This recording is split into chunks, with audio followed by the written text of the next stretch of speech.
Number 10, Flash Gordon. Dun dun dun dun dun dun dun dun dun dun dun dun dun dun dun dun. Flash! Savior of the universe! Well, Alex Raymond created Flash Gordon in 1934 solely to compete with another futuristic space hero, Buck Rogers. The character set itself apart as Flash's adventures took him farther and farther into the strange worlds and locations of space. The handsome polo-playing Earthling was transported to an alien world dealing with the rule of a horrible evil ruler, Ming the Merciless. Flash became a hero to the world of Mongo, fighting alongside characters like Prince Vultan of the Hawkmen and Prince Baron, the displaced ruler of Mongo, to overthrow the villainous Ming. In the 1950s, Flash became an astronaut who traveled to other planets besides Mongo. Using starships that can travel faster than light, the long story of the Scorpio War takes Flash to other star systems. Flash and friends also fought a bunch of other villains, including Azura, the Witch Queen, Brucka, chieftain of the giants of Phrygia, the Red Sword organization on Earth, and Brazor, the tyrannical usurper of Tropica. His story and adventures only carry on with other writers and into that really campy but awesome movie. Number 9, Green Lantern. Though many characters have held the title of Green Lantern, none is as iconic as Hal Jordan. Hal was a test pilot who found a dying alien, Abin Sur, in the wreckage of a crashed spaceship who was a member of the Green Lantern Corps, an intergalactic police force that wielded strange power rings. In his dying moments, Abin Sur passed his ring on to Hal Jordan, drafting him into the Corps and granting him the power to create anything his mind could envision so long as he remained totally honest and completely fearless. Although Hal Jordan's assigned sector of the universe includes Earth, it also includes about 33 other planets, all of which need his and his other Green Lanterns' help. And that's not including the whole rest of the universe, which also falls under the care of the Green Lantern Corps as a whole. Hal Jordan has had many ups and downs as a character, even at one time betraying the Green Lantern Corps and eventually giving his life to redeem himself. Don't you worry. He eventually returned to life in Jeff Johns' landmark miniseries Green Lantern Rebirth, which I highly recommend you read. Number 8. Captain Marvel. An alien warrior named Mar-Vell, whose adventures eventually brought him to Earth and into the path of the Avengers, was the individual who would first go by the name Captain Marvel in Marvel Comics. Wielding a pair of energy-wielding negabands, and with the ever-useful cosmic awareness, Mar-Vell found himself voyaging through strange worlds in an iconic example of the way-out superhero space stories taking place at Marvel Comics in the 70s. Though Mar-Vell passed away due to cancer in the early 1980s, the Captain Marvel name did not. Monica Rambeau was the second person to hold the title in the comics after Mar-Vell. Monica's powers are truly extraordinary. She can transform herself into any form of energy on the electromagnetic spectrum, such as light or X-rays. She can also use that energy to fly through space at the speed of light, generate energy beams, become intangible, and more. She was even powerful enough to stop the symbiote god Null during his first invasion. The most recent holder of the Captain Marvel title, however, would be Carol Danvers. She began her career as Miss Marvel in 1977's Miss Marvel #1 after meeting Mar-Vell in 1968's Marvel Superheroes #13, and he exposed her to the energies that transformed her into a human Kree hybrid. And her powers have evolved significantly since her debut. She can generate energy blasts of varying scope as well as absorb energy attacks that are extremely volatile. Captain Marvel is also generally invulnerable to magic and, in the recent comics, is even exploring using magic herself, making her even more powerful. Number 7. Null. Null existed long before even the Celestials in the 6th incarnation of the multiverse, where he existed in basically nothingness. But when the Celestials created the 7th multiverse, Null was mad that he got woken up, so he created the all-black Necro Sword and beheaded a Celestial. For this insane feat of power, he was banished to a void, where he works on the sword and eventually he goes out into the universe killing various gods until he loses the Necro Sword to Gore the God Butcher after he's defeated by an unnamed god. He then goes on to make more and more symbiotes, yes, like the symbiotes like Venom, who all shared a hive mind under the control of Null. They eventually rebel and imprison Null inside the symbiote homeworld Clintar. In the 2020 King in Black story, Null is brought to Earth and faces off against all the heroes. He's one of the strongest villains in Marvel. He is immortal, super strong, instantly heals, can create an unlimited amount of symbiotes made of the living abyss, some of which have been incredibly powerful on their own, and can control them all. The Silver Surfer had to use all the reserves of the power cosmic to just temporarily stop Null. Thor using the power cosmic and the Thor force was no match for Null. He was awoken, enslaved, and controlled Celestials, and even defeated Sentry, ripping him in half and absorbing the Void. The only thing that defeated him was Eddie Brock's Venom wielding the Unipower, which is Captain Universe, the protector of the universe, and the opposite to everything pretty much Null represents. Number 6. URIZEN. In the world of Image Comics Spawn, URIZEN is a dark entity whose status rises above both heaven and hell. He existed since the dawn of time before either of the realms and was initially one of the elder gods of the universe. URIZEN existed to provide balance to the universe in life and death. He consumed the souls of the living in order to maintain this balance. Now, as both heaven and hell sought to fight for the souls of the dead in order to wage war against each other, they both saw URIZEN as a threat. They weirdly joined forces in an act of desperation and seal the Elder God away so that they can keep fighting? I guess? Maybe I'm understanding it wrong, but basically, this primordial being can't be killed or defeated. It takes a literal act of heaven and hell to even lock it away.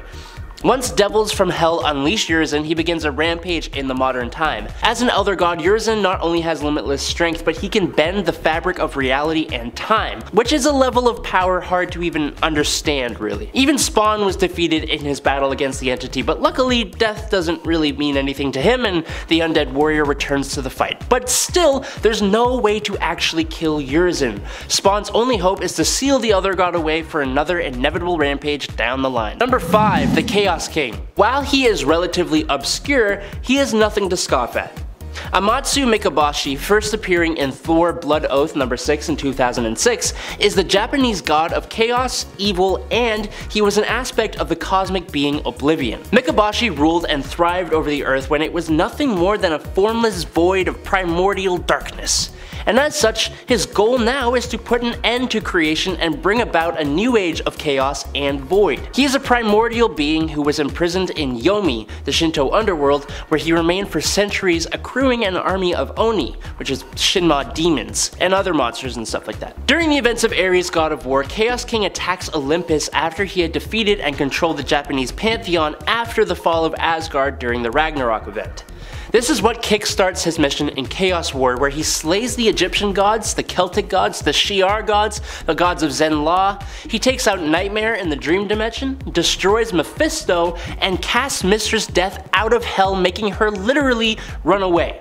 Oh, and he releases the souls of the damned. He has the power to defeat eternity and is practically unfazed by attacks from the likes of Zeus, God Hercules, Galactus, Silver Surfer, and Thor could not defeat the Chaos King. To win, Hercules had to punch him into a portal to an endless void of nothingness, and this was after he had destroyed 98.76% of the universe. Damn. Number 4. Darkseid. In the New 52, Uxas, who would become Darkseid, whispers doubt into the ears of the gods, sending them into a war with each other, which is when he takes them out, and steals their power, making himself the first of the new gods, quote unquote. He has immeasurable strength. He is immortal, nearly invulnerable, surviving an explosion that could destroy existence. He wields the cosmic Omega effect, using Omega beams to hurt Superman and even the Spectre. He can remove people from existence, and using the Omega Sanction, he can trap people in an endless loop of increasingly horrible lives. Telepathically strong enough to control the population of a planet, he can use telekinesis, teleport, control the time stream, and manipulate matter. He's super smart, has advanced technology, and controls Apocalypse and the army of parademons. But almost everything he does is through avatars he creates, because he is the embodiment of evil. He can do anything he wants to and can never truly be defeated except for true form Highfather. Darkseid's motivations are rather simple: conquer and control all life by unlocking and solving the anti-life equation, something DC fans saw him actually achieve in last summer's Final Crisis.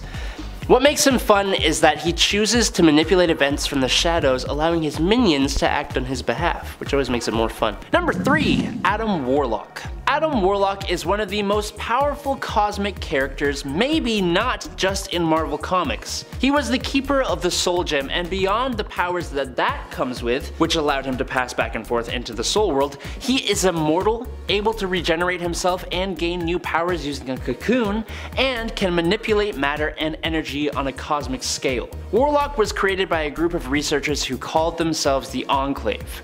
Their goal was to create the perfect human being, the pinnacle of future human evolution. The creature they had created emerged and immediately sensed that something was not quite poppin' with his creators. They wanted to use him for evil, so he escaped and became Space Jesus in the Marvel Universe, and there is no other appropriate title for him. I don't care what you say. He has destroyed and rebuilt reality, is the avatar of life, and has even become the living tribunal, otherwise known as the Judge of the Universe. Number 2. Divinity from Valiant Comics. Abram Adams, otherwise known as Divinity, is an incredibly powerful godlike hero who appears in Valiant Comics. He's a lot like Watchmen's Dr. Manhattan, who may be coming up later, I don't know. His power is so great that he is basically a god. Knowing full well the impact his actions could have, he doesn't really involve himself in human level issues, letting us instead learn from the mistakes we naturally make, which we rarely seem to do.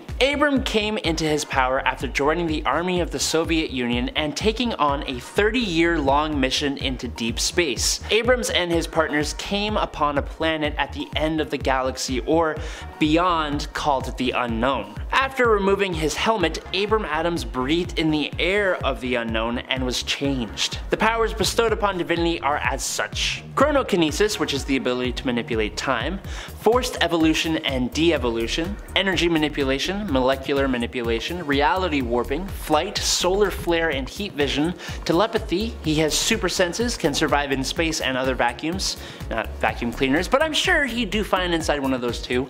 And in case you haven't guessed it, he is also immortal. I think of all the heroes on this list, Divinity is easily one of the most powerful.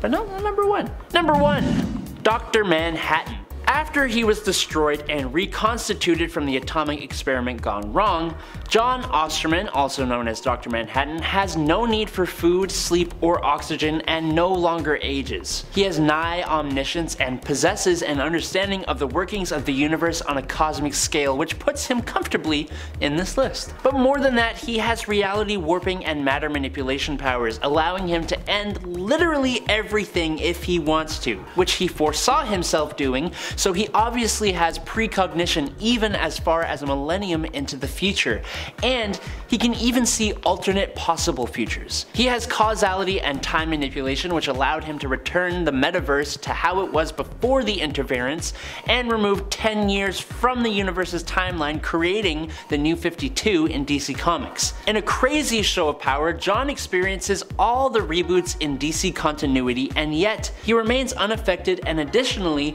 John exists in every timeline all at once, meaning that he has duplication and dimensional travel abilities as well. He possesses elemental manipulation, creating a ring of blue fire, producing an oxygen field, creating water, and producing electricity. He can phase through things, create human life, make plants grow. He has instantly analyzed and learned magic after being attacked with it, and absorbed energy from a Green Lantern ring, and even absorbed magical attacks. Dr. Manhattan is basically a cosmic god, so number 1. Number 9. Ariel. Ariel is an alien mutant from the Coconut Grove. Ariel was actually sent from the planet to Earth in the hopes of retrieving mutants that could be used for her people to study. Mutants in their culture had become extremely rare, and they were looking for a way to encourage genetic evolution once more among their people. Ariel, however, did not know of her own mutant origin, and after successfully retrieving some mutants, was also captured by those who had sent her on the mission, instead of being paid. It was at this point that Ariel turned from antagonist to protagonist, joining up with the fellow mutants she had previously captured to help them escape. Ariel even later on joined up with the mutant heroes in San Francisco, becoming herself a member of the X-Men for a time. Number 8. Cadre K. The Cadre K were actually a group of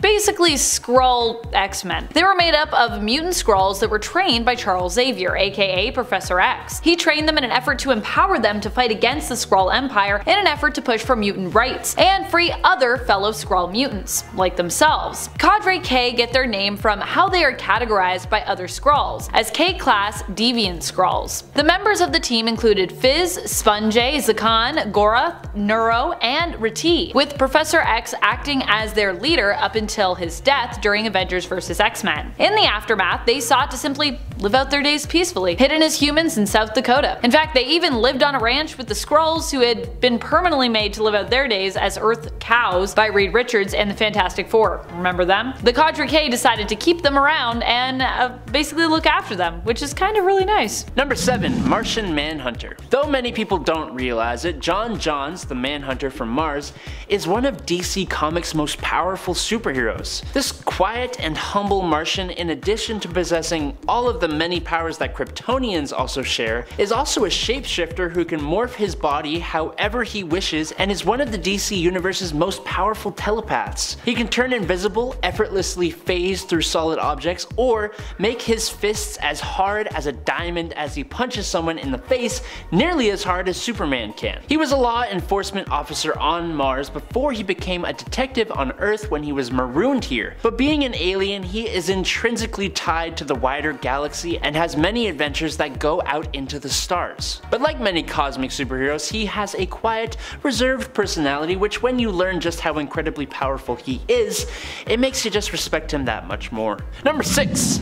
Silver Surfer. Silver Surfer has a pretty iconic internal fight. The constant struggle between responsibility and morality in a universe where evil is often more necessary than good. Sorry, I read that quote while I was making this video and gosh, it's just so good. The Surfer was originally Norrin Rad, an astronomer from the planet Zen La. When Rad discovered that Galactus, the devourer of worlds, had come to devour Zen La's life force, Rad struck a deal with the cosmic entity to seek out uninhabited planets that Galactus could consume. Eventually, Galactus became aware of Earth and set out to make it his next meal. The Surfer arrived just in time to warn the Fantastic Four of Galactus' arrival, which was what initiated his initial reveal into the universe of Marvel in Fantastic Four number 48 to 50, and started a great relationship between the Surfer and the superhero family. The Silver Surfer's adventures often center on philosophical conundrums as much as physical challenges, and Stan Lee has used the Surfer as a vessel to express some of the writer's own worldviews. As for his powers, he is in possession of the power cosmic, which granted him both power projection and absorption, as well as a degree of matter manipulation and even soul manipulation, among many other abilities. Number 5. Superman. Superman often finds himself exploring the far-flung reaches of other galaxies as well as defending Earth, and specifically his city of Metropolis. Stories frequently find the superhero in locations ranging from the region of space where his birth planet Krypton once orbited, which, fun fact, according to Neil deGrasse Tyson, is in the Corvus constellation near red dwarf LHS 2520. In case you wanted to know that, I don't know. To planets like New Genesis and Apocalypse, the twin home of the New Gods. Stories have seen him holding black holes with his hands, moving solar systems, punching death, and he broke Highfather's staff out of the Source Wall, which is the barrier between us and the unifying force of the universe. Which my puny brain cannot really even comprehend what that means, so we're just gonna carry on. Okay. Number 4. Orion of the New Gods. Orion is a new god and the son of Darkseid, and as a hero with a dark ancestry, he is quite the conflicted do-gooder. He has many forms and he has many abilities. He exists beyond the normal multiverse on a higher plane called the Sphere of the Gods. Born on Apocalypse but adopted by the New Gods of New Genesis, Orion is in a constant war with his inner darkness and with his father Darkseid. Orion is repeatedly praised and stated to be a warrior with skill and ferocity second to none. While undercover on Apocalypse, he was the greatest warrior and would have slaughtered the entire army during training, quote unquote. He has held open the hand of the god of strength and might, who was threatening creation and ripping holes in reality with his strength. He stands against and fights a sun-amped Superman one-on-one, something no one else in the Justice League was able to do. And he can tank star system destroying explosions, so there's that. Orion moves with the speed of thought. His intelligence was enough that he created the Genesis box, which can destroy and rebuild a universe. He can grow to any size, move through time, has a healing factor, super senses, and wields the Astro Force, which does a hell of a lot on top of everything, but as an example, it once sealed holes in reality and knocked out Superman in a single shot. And that's all just Orion holding back and not using his true power called the Source of the Beast.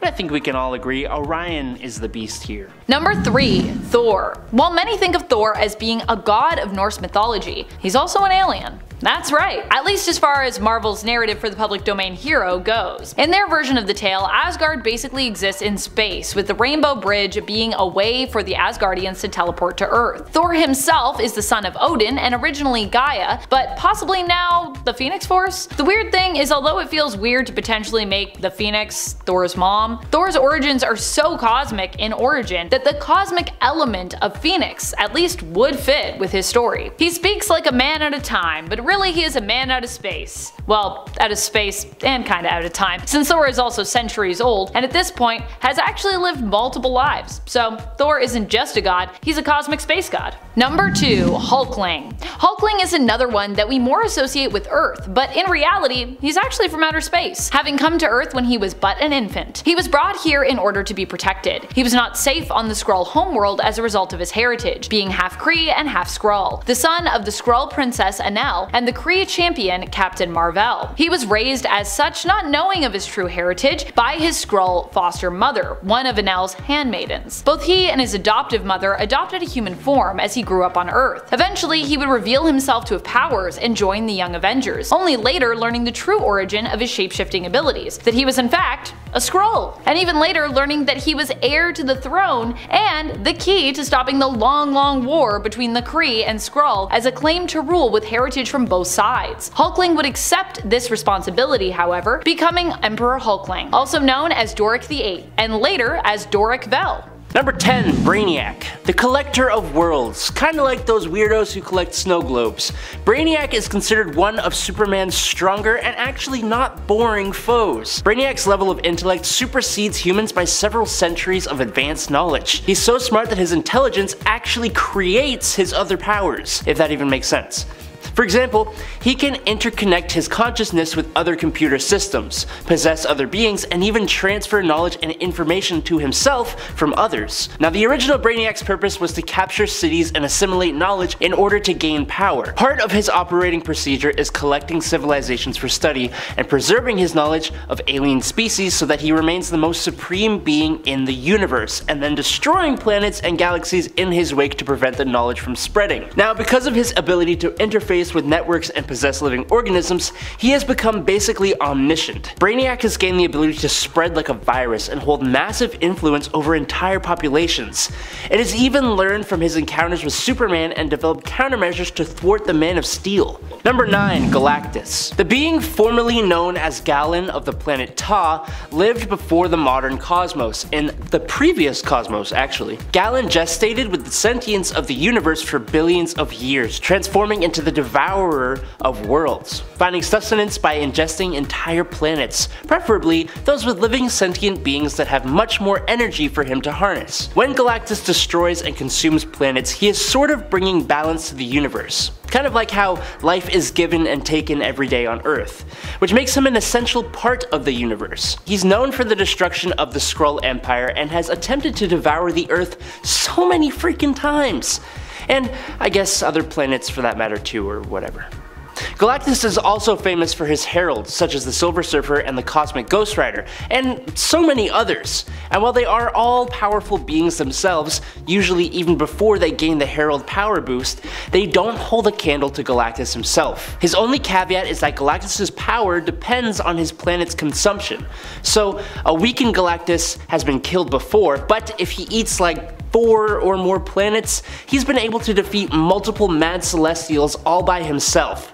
He's powered by food, and I think pretty much all of us can get behind that. Number 8. Thanos. Thanos, who made his debut in Iron Man number 55 in February of 1973, has only one goal, and that goal is to conquer the galaxy.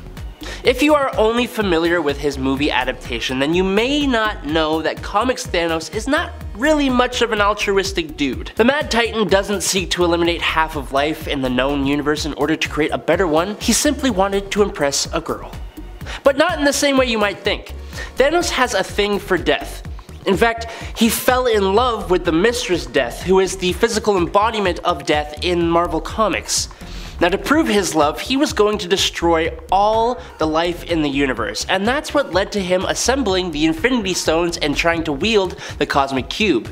He's really just a cosmic level serial unaliver, if you want to call him that. Thanos was born on Titan, a moon of Saturn, and is technically an Eternal, but he possessed a deviant gene which made him very different looking. Now, he was bullied for this as a child, and as such Thanos distances himself from his society, and even starts dissecting animals, doing all that creepy stuff. He has gone far in his obsession with Mistress Death, kidnapping his own mother and dissecting her, training his daughter to become an assassin, and even sending a targeted nuclear strike at his own homeworld. He has the power of telekinesis and matter manipulation, has superhuman intellect, can master any technology, time travel, teleport, and is an incredibly powerful and scary dude. Number 7. HEPZIBAH. HEPZIBAH is a member of the Starjammers, who also became Corsair's romantic partner, as well as partner in space pirate adventures. Corsair, by the way, is Chris Summers, Cyclops, Havoc, and Vulcan's dad. HEPZIBAH hails from one of the many planets that were under Shi'ar rule. In fact, this is essentially how she first met Corsair and joined up with the Starjammers as one of its founding members. Her home planet, Trilsart, being under Shi'ar rule, meant when she was arrested, she ended up in one of the Shi'ar prisons. It was here she met Corsair, who had been apprehended and imprisoned by Emperor Deken himself. The two joined up, escaped, and the Starjammers were born.